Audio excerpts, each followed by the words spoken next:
کوئی بزرگ تھے تو انہوں نے شیطان سے پوچھا او بھائی تینوں سب تو زیادہ پسند کون ہے, وہ تجھے سب سے زیادہ ناپسند کون ہے؟ تو شیطان ان بزرگوں کو جواب کیا دیتا ہے؟ وہ کہتا ہے مجھے سب سے زیادہ کنجوس عبادت گزار پسند ہے, نمازیں پڑھ رہا ہے, حج کر رہا ہے, عمرے کر رہا ہے, اس کی پیشانی پہ وہ سجود کے داغ بھی پڑ چکے ہیں, لیکن جانا اس نے اپنی کنجوسی کی وجہ سے دوزخ میں ہے. اس نے پوچھا سب سے زیادہ پسند, اس نے کہا یہ کنجوس ہے. اس نے کہا سب سے زیادہ ناپسند کون ہے؟ اس نے کہا سخی. غلطیاں بھی ہیں, کوتاہیاں بھی ہیں, لیکن جانا اس نے اپنی سخاوت کی وجہ سے جنت ہی میں ہے. سخی بن جاؤ. اور جب اقبال نے بھی لکھا نا حضرت عثمان غنی رضی اللہ, تو امت کے حال کو دیکھ کے اقبال بھی رویا ہوگا. تو پھر اقبال دیکھ کے لکھتا کیا ہے؟ اقبال لکھتے ہیں نہ حیدری فقر ہے, مولا علی فقیری, حضرت عثمان غنی امیری. تو کیا اقبال کہتے ہیں نہ حیدری فقر ہے نہ دولت عثمانی ہے. سخی ہو. اب میں آپ کو بتاتا ہوں سخاوت کیا تھی حضرت عثمان غنی رضی اللہ تعالیٰ عنہ, داماد رسول علیہ الصلوۃ والسلام. یہ لکھا ہے کہ حضرت سیدنا ابو بکر صدیق رضی اللہ تعالیٰ عنہ کے دور مبارک میں نا مدینہ پاک میں قحط پڑ گیا. تو سارے جو مدینہ کے رہنے والے تھے وہ حضرت ابو بکر صدیق رضی اللہ تعالیٰ عنہ کی خدمت میں حاضر ہوئے. آ کر عرض کی اے خلیفہ رسول دعا فرمائیں. آپ نے فرمایا انشاءاللہ آج رات تک غلہ آ جائے گا. لکھا ہے کہ حضرت عثمان غنی رضی اللہ تعالیٰ عنہ کے 70 اونٹ مال سے بھرے ہوئے بکنے کے لیے شام گئے تھے حضرت. اور آج کے دور کے لحاظ سے آپ اس کو کنٹینر بھی کہہ سکتے. اونٹ پہ حضرت کو تھوڑا سامان نہیں لگتا, بڑا سامان آ جاتا ہے اونٹ پہ, چھوٹا کنٹینر. 70 کنٹینر آپ کے بکنے کے لیے شام گئے ہوئے تھے. رضی اللہ تعالیٰ عنہ کو بھی پتا تھا کہ امت کی کیا حالت ہے. آپ نے وہ 70 اونٹ شام سے مدینہ پاک واپس بلوا لیے. اب جب وہ 70 اونٹ قحط کے زمانے میں مدینہ طیبہ واپس آئے نا, تو جو تاجر تھے وہ سارے اکٹھے ہو کے نا حضرت عثمان غنی رضی اللہ تعالیٰ عنہ کی خدمت میں حاضر ہوئے.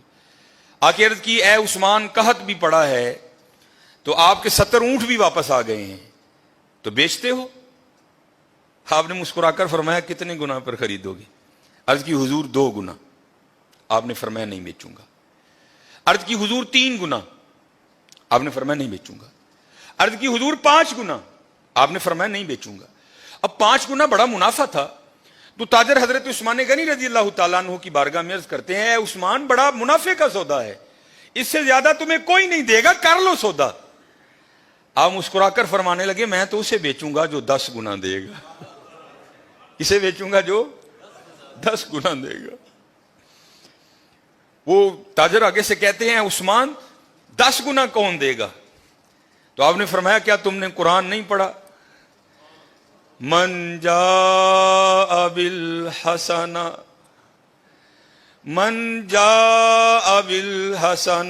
فلہ عشر امثالہا. فرمایا اللہ کہتے ہیں اور بندے تو 1 لے کے آ میں 10 دوں گا. آپ نے فرمایا میں نے اپنے اللہ سے سودا کر لیا ہے, میں نے اپنے اللہ سے سودا کر لیا. وہ کہتا ہے اور حضرت یہ 10 گنا سب سے کم مقدار ہے. یہ نہیں کہ اللہ نے کہہ دیا 10 پہ اینڈ کر دوں گا, یہ 10 سب سے اینڈ مقدار ہے. فرمایا اگر خلوص زیادہ ہوگا تو 70 گنا دوں گا, اگر اس سے بھی زیادہ ہوگا تو بغیر حساب دوں گا. آپ نے فرمایا اگر کوئی ہے 10 گنا والا تو بات کرو. میں نے کہا نہیں. آپ نے فرمایا میں نے اپنے اللہ سے سودا کر لیا ہے. اور لکھا ہے کہ آپ نے مدینہ پاک میں صدا لگوائی. آپ نے فرمایا مال پڑا ہے, جس کو جو ضرورت ہے آئے اور اٹھا کر لے جائے. حضرت یہ تھے حضرت عثمان غنی رضی اللہ تعالیٰ. اور ایتھے کی حضرت جی گھر دے 12 جی نے میں منڈے دی منگنی کیتی ہے جی 2 لڈو دے کے تے او گے جی بھائی ہوئی نہیں. سخی بنو حضرت, بد دعائیں نہ لو, دعائیں لو لوگوں کی, سخی بنو. یہ لکھا ہے کچھ بات جائے اللہ سانو معاف کر دے. بڑے کنجوس لوگ ہیں, بڑے ظالم حضرت سے, اللہ سانو معاف کر دے. جس کے پاس نہیں ہے تو اس کی تو سمجھ آئی یار, جس کے پاس ہے وہ کیوں اس طرح ہے. اور ایک بات تھی بڑی دیر وہ واٹس ایپ پہ گھومتی رہی, اور حقیقت ہے ہم لوگ اسی طرح کرتے ہیں. کسی نے بڑی جوتی ماری تھی کسی کو, اس نے کیا لکھا, اس نے کہا ایک امیر عورت کپڑے کی دکان پر بیٹھ کر نا دکاندار کو کہہ رہی تھی میرے منڈے دا ویاہ ہے تے جڑی سب نہ لو کوالٹی ہے نا ذرا منو وہ دکھا، میں اپنی کام والی نو کپڑے دینے نے۔ اور دوسری طرف کیا لکھا تھا کہ ایک غریب کام والی دکان پر کیا کہہ رہی تھی، اور میں جنہاں دے گھر کام کرنی ہے انہاں دے منڈے دا ویاہ ہے، ذرا منو مہنگا جہا سوٹ وکھا میں دینا ہے۔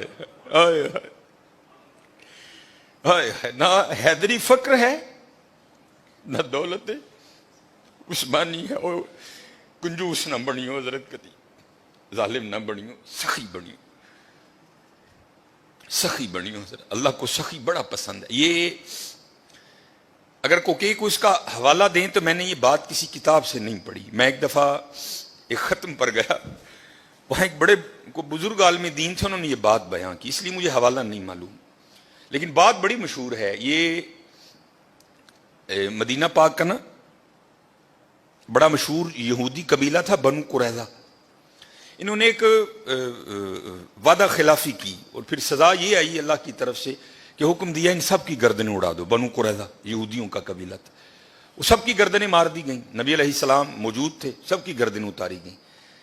تو میں نے پڑھا نہیں، ایک عالم دین تھے اور ماشاءاللہ ان کا نام ہی ایک بہت بڑا حوالہ تھا، تو کہتے ہیں صرف ایک یہودی رہ گئے، آخری یہودی حضرت علی رضی اللہ تعالیٰ عنہ گردنیں اتار رہے تھے، تو نبی علیہ السلام نے فرمایا علی سے چھوڑ دو، جانے دو اسے۔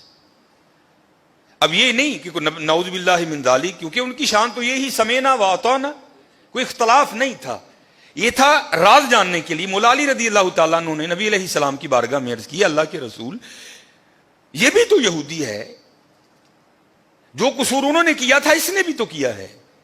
اے اللہ کے رسول آپ پر ماں باپ فدا ہوں، ان کی اتار دی، اس کو کیوں چھوڑ دیا؟ تو نبی علیہ السلام نے فرمایا اے علی رضی اللہ تعالیٰ عنہ، ابھی جبرائیل امین علیہ السلام خدا کا سلام اور پیغام لے کر آئے تھے، اور سلام کے بعد پیغام یہ آیا ہے محبوب اسے معاف کر دو، یہ سخی ہے، یہ غریبوں کو کھانا کھلاتا ہے۔ یہودی حضرت، محبوب یہ سخی ہے، یہ غریبوں کو کھانا کھلاتا ہے۔ اور حضرت ایک نہیں، قرآن پاک میں بار بار مذمت آئی، تو غریب کو کھانا ہی نہیں کھلاتا۔ چلو میں دور نہیں لے کے جاؤں گا، وہ پارا جو آپ سارے کھول سکتے ہو، جو تقریباً 8ویں اور 9ویں اور 10ویں کے نصاب میں بھی شامل رہی، اور تقریباً اس وقت تقریباً وہی سارے چہرے بیٹھے ہیں جنہوں نے یہ نصاب پڑھ رکھا ہے حضرت۔ ارائیت الذی، سورہ ماؤن، ارائیت الذی یکذب بالدین فذلک الذی یدعو الیتیم، وہ یتیم نو تکے دیندا ہے، ولا یحض علی طعام المسکین، مسکین نو کھانا نہیں کھواندا۔ سورہ فجر 30واں پارہ، پھر وہی بات آئی حضرت، وَلَا تَحَاضُّونَ عَلَىٰ طَعَامِ الْمِسْكِينِ، مسکین نو نہ دلوں پہ بجلیاں گرایا کرو۔ منڈے کی منگنی کی مٹھائی بانٹنا فرض نہیں ہے حضرت، لیکن جے دین جاندے ہو خدا دا واسطہ ہے اپنی بیبیاں نو او چلیے اینا دھیان کر گھر جی کنے، یہ تیرے 2 لڈوؤں کا کیا کریں گے وہ غریب لوگ، حضرت دھیان کیا کرو۔ حضرت عثمان غنی رضی اللہ تعالیٰ عنہ، اب حضرت اب حالی بانٹتے نہیں تھے، اب بانٹنے کا بھی انداز سنو کیسا تھا ان لوگوں کا۔ نبی علیہ السلام نے گھر تشریف لائے، تو بظاہر کا لفظ ضروری ہے، بظاہر کچھ موجود نہیں تھا حضرت۔ آپ آئے، آپ نے آ کر پوچھا کچھ کھانے کو ہے؟ عرض کی گئی اللہ کے رسول نہیں ہے کچھ بھی، کیونکہ اما عائشہ رضی اللہ تعالیٰ نے فرماتی ہیں 3 چاند گزر جایا کرتے تھے، کشان نبوت میں چولہا نہیں جلتا تھا۔ نبی علیہ السلام تشریف لے گئے، نماز پڑھانے کے بعد نا حضور پھر گھر تشریف لائے، تو کیا دیکھا کہ کھانا پڑا ہے۔ آپ نے پوچھا یہ کھانا کہاں سے آیا ہے؟ تو عرض کی گئی اے اللہ کے رسول علیہ السلام، ہم کھانا رکھنے والے کو نہیں جانتے، کیونکہ انہوں نے کپڑے سے اپنا منہ چھپا رکھا تھا، دستک دیتے جاتے تھے اور کھانا رکھتے جاتے تھے۔ تو لکھا ہے کہ حضور نبی کریم علیہ السلام کی مبارک آنکھوں میں آنسو آ گئے، اور حضور نبی علیہ السلام نے کیا ارشاد فرمایا؟ آپ نے فرمایا میرے عثمان دے علاوہ اور کون ہو سکتا ہے؟ میرے عثمان کے علاوہ اور کون ہو سکتا ہے؟ عثمان غنی رضی اللہ تعالیٰ عنہ، نہ حیدری فقر ہے نہ دولت عثمانی ہے حضرت۔ ہاں حضرت ہمیشہ دھیان رکھنا، ساریاں ورنہ اس بے نیاز دیاں نے حضرت، اور وہ چاہتا تو سب کو امیر کر دیتا، وہ چاہتا تو کسی کو کسر نہ آنے دے، لیکن کیا تبارک الذی بیدہ الملک وہو علی کل شیء قدیر، ہاں کیا الذی خلق الموت والحیات لیبلوکم ایکم احسن عملا. اسی دیکھاں گے تہاڈے چ چنگے کام کیڑا کردا ہے. یہ نہ سمجھنا کہ حضرت جب اس کی باری آئی تو خدا کے خزانوں میں سے ختم ہو گیا تھا. نہیں حضرت، اس کے خزانے تو بھرے پڑے. ہاں یہ ہے، میں دیکھوں گا کہ تم میں سے اچھے کام. ہاں آزمائش ہے حضرت، دھیان رکھنا ہمیشہ ماڑے ہیں. حضرت کسی کو بھی اٹھا کر دیکھ لو. یہ میں حضرت عثمان غنی رضی اللہ تعالیٰ عنہ پر صرف اس کو ختم نہیں کرتا، کسی کو بھی اٹھا کر دیکھ لو. حضرت فاروق اعظم کو پڑھ لو، حضرت ابوبکر صدیق کو پڑھ لو. حضرت نبی علیہ الصلوۃ والسلام کا جب وصال ہو گیا نا، تو ایک چھوٹی سی بچی حضرت ابوبکر صدیق رضی اللہ تعالیٰ عنہ کی خدمت میں آئی اور آ کے نا رونے لگ پڑی. اور ایسا روئی کہ نبی علیہ السلام کے خلیفہ کو بھی رلا دیا. جب تھوڑی اس کی طبیعت سنبھلی نا تو خلیفہ رسول علیہ الصلوۃ والسلام نے پوچھا رون کیوں رہی ہیں؟ تو کہتی ہے نبی علیہ الصلوۃ والسلام نے پردہ کر لیا، وصال ہو گیا حضور کا. تو آپ نے فرمایا تجھے کیا بتاؤں کہ ابو بکر کے دل پہ کیا گزر رہی ہے. تو آپ نے فرمایا رو کیوں رہی ہے؟ تو کہتی ہے گھر میں صرف میری دادی ہے جو نابینا ہے، امی انتقال کر گئی، والد صاحب ایک غزوے میں شہید ہو گئے، اب میں ہوں اور میری اندھی دادی ہے، ایک ہماری بکری ہے، اسی کے دودھ سے ہمارا گزر بسر ہوتا ہے. تو آپ نے فرمایا بکری مر گئی؟ وہ کہتی نہیں ہے. دودھ دینا چھوڑ دیا؟ نہیں دے رہی ہے.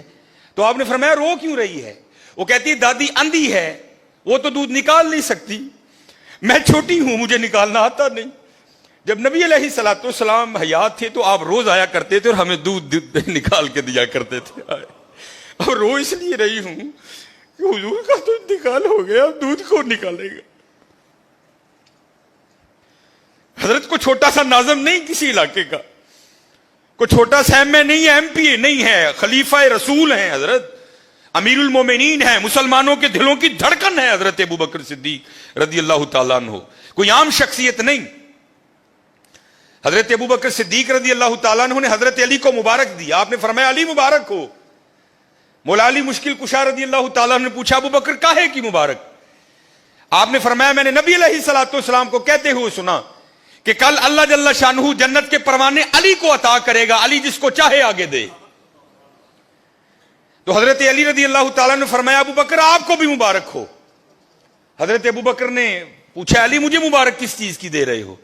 تو آپ فرماتے ہیں میں نے حضور نبی علیہ الصلوۃ والسلام کو کہتے ہوئے سنا تھا اے علی دینا اس کو جس کے دل میں ابوبکر کی محبت ہوگی. چھوٹا نام نہیں ہے ابوبکر، حضرت کو محلے کا چھوٹا سا ناظم نہیں ہے، خلیفہ رسول ہیں حضرت، خلیفہ رسول. آپ رو کر فرمانے لگے ابوبکر مر نہیں گیا، جب تک ابوبکر رہے گا آج کے بعد تیری بکریوں کا دودھ آ کر ابوبکر نکالا کرے گا. دلوں پہ بجلیاں نہ گراؤ حضرت، دعائیں لو. اسی اپنے کار بد دعاواں دے ڈیر لا لے دیں حضرت، بد دعاواں ہی بد، اپنے خلاف دعائیں کرنی حضرت، دعائیں لو حضرت، دعائیں.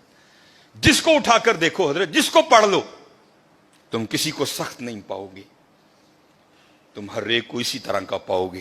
وہ اقبال نے کہا تھا نا، ہو ہل